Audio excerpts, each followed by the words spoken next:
Ladies and gentlemen, Colonel Simmons and Chaplain Sellers. Good afternoon, everybody. I appreciate your patience as we have got to endure this. So good afternoon. My name is Colonel Corey Simmons, and I am the commander of the 71st Flying Training Wing. And with me here today is Randy Sellers, Lieutenant Colonel Randy Sellers, our base chaplain. As many of you have reported and have known, at approximately 9:10 this morning, two T-38 Talon jets assigned to the 71st Flying Training Wing, while performing a formation training flight, were involved in an aircraft mishap during the landing phase of the mission. It breaks my heart to state that 2 of our Vance family members were killed in this mishap. Our biggest priority at this time is caring for the family and the friends of our fallen. We are a close-knit family, and when tragedies like this occur, every member of the U.S. Armed Forces, Vance, Enid, feels it. And I know that from the many encouraging texts and emails that I've received since this morning. Our people take top priority, and we are committed to ensuring their safety and security. We will release the names of the deceased tomorrow, 24 hours after next of kin notification has been made. While all the details are not available right now, it isn't ours or my intention to operate the situation in a vacuum. As information becomes available and we're allowed to release it, we will pass it along. I'll now try to take your questions, and we'll start with Mr. Enid. Yes, sir. First, our newsroom would just like to express our condolences for the loss to your family here today, sir. Thank you. Could you tell us the status of the second T-38 and their air crew? The status of the second air crew at this point, no injuries at this time for the second air crew, and the status of the airplane is inside the cordon of the investigation scene at this time. Thank you, sir. Yes, ma'am, please. Jennifer Pierce, News 9. Can you elaborate on what happened during the landing? Ma'am, not at this time, only because for the purity of the safety investigation, I don't want to try to guess. Ma'am, I wasn't out there when it happened, so I don't want to try to guess. What I do know is that one thing the Air Force is good at is diving into a safety investigation to know exactly what happened. So we've stood up the initial safety board to start that process, collecting data. But unlike most things, these things take time. We want to make sure we get it right. So I'm not going to try to guess exactly what happened out there. Sir, in the back, please. Marin on Fox 23. Do you have an NTSB? How does this work compared to what we see civilian side? Yeah, so the Department of Defense and the Air Force specifically has an Air Force Safety Center, right? So when you have an aircraft mishap of varying degrees, in this case a Class A mishap with a fatality, there is an interim safety board. So we have safety trained people at Vance Air Force Base that will start to gather the data necessary for the analysis to happen. And then our command will select a board president that will, similar in the vein of an NTSB, stand up a full safety board that will go through the data and be able to do that. And typical timelines, 30 to 60 days to be able to do this kind of data, to do the investigation, and then the reporting kind of follows after that, if that makes sense. If I can ask a second follow question up, real please. quick. You are training folks here. Is it safe to assume these are young aviators compared to normal? Without trying to say exactly who's on the airplane, we do train young aviators here, right? So the typical student is a guy right out of college, and our instructors are as seasoned as a young lieutenant all the way up to an old guy like me. So without trying to tell you exactly who is in the airplane, we have a varying degree of experience across the spectrum, if that makes sense. Thank you. Ma'am, did you have a question? I'm sorry. Well, that was kind of my question. Patrina Adger, KOC in Oklahoma City. I was going to ask if it was an experienced person and a student.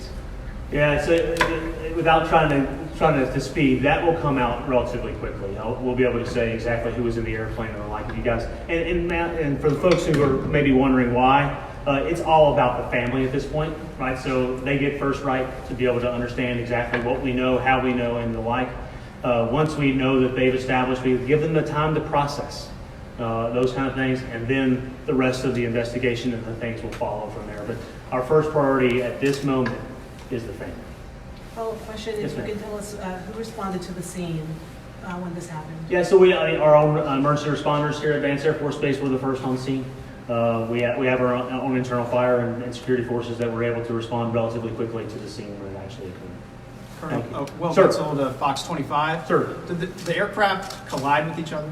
I don't want to speculate. I don't know. I don't know. I know that there are two airplanes that are off the runway right now at Vance Air Force Base. How they got to that point, I gotta let the investigation play itself out. You know Sure. where it is that they had damage sustained to? I am well aware of damage to one of the aircraft. The second one, we're still kind of investigating exactly what was wrong with it. I'm Angela Shen, KFO. Sure. How often do runway mishaps like this happen? Ma'am, not very often. Right, so I mean, it won't take very long for folks to go back and see that there was a Class A mishap at Vance Air Force Base last August. Right, there was a T-38 where the pilot had to eject last year on a low level where the airplane was hit by a bird and that pilot ejected safely. Ma'am, our safety record is exemplary. Before August, it was 2,000 before the last Class A type mishap happened at Vance Air Force Base. So our safety record in the Air Force in general is about as, I would stand by it for sure, but no ma'am, they do not happen very often. And just to follow up, how many takeoffs and landings happen regularly? So ma'am, on a general aviation day, we would say somewhere between 800 and 1,000 landings a day at Vance Air Force Base. We fly approximately 225 missions per day. So you can kind of give you some math. It's 4 or 5 landings per airplane per day. Sir, Curtis. Colonel Simmons, Curtis Tucker with Enid Buzz. Are flying operations shut down right now, and if so, how long? Yeah, and so we have shut down flying operations for today. Preliminary right now. I have not made the final call, but most likely we will not have flying operations tomorrow to allow the Safety Investigation Board to be here and be able to get exactly what they need from the scene before we start operating again. I'll make the final decision over the weekend as far as when we will stand back up flying ops. For me, it's all about the integrity of the safety investigation for now. Ma'am. Portia Riley, KOCO 5 News. Can you kind of break down how long those safety investigations usually take? Ma'am, I'm going to tell you only from my very limited experience with safety investigations. Generally, it takes very little time for the safety investigation to start. It's already happening. And so that interim safety board will turn over their data to the permanent safety board, and my guess would be by the weekend that those folks are here and they're starting to do their work. There's no defined timeline because at the end of the day, ma'am, it has to be right. I'll say from the ones that I have sat on, it's approximately 30 days to do the investigation, 30 days to write the report, and you kind of go from there. That's a pretty close. Yes, ma'am. Any other questions? If I may, Sure. a third one. With the investigation, you preserving the scene, we all saw the plane upside down.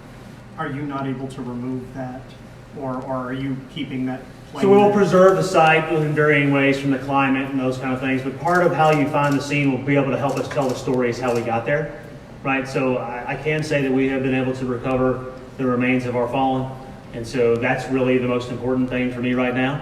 The scene will preserve it the best we possibly can for the safety board president to be able to get what he or she needs, and then we'll move the aircraft where they will go into a hangar here to be able to continue the rest of the investigation.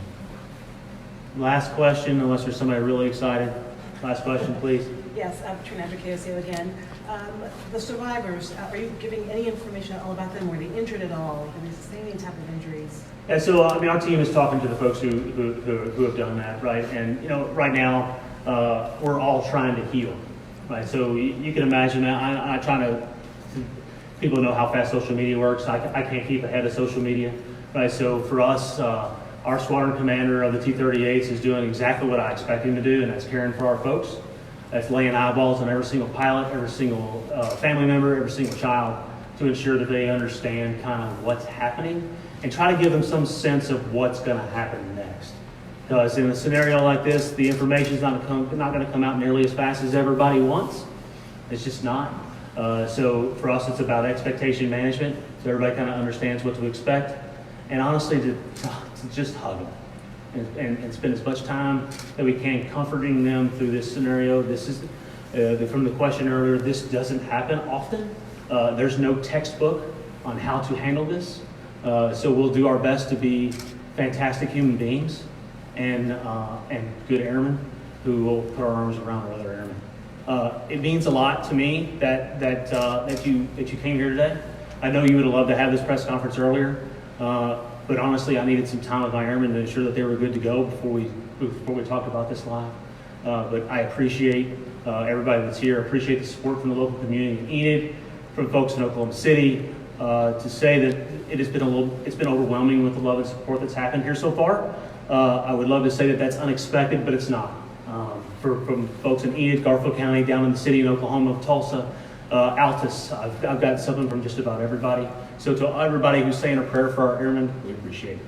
Thank you.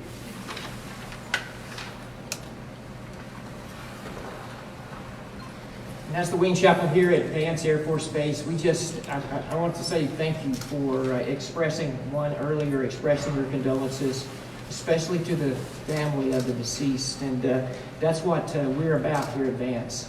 Anytime that you're having grieving, obviously our families and our team here at Vance is grieving in our community. But when we've learned how to come together and connect, just like Colonel Simmons said, to connect with one another, to look one another in the eye, to put our arms around each other, and to be with one another during grief and loss. And that's the best that we can do today. But we also have many, many helping agencies that are located right here on Vance Air Force Base that have been available since this happened to talk with the different airmen that were affected, the family members that were affected.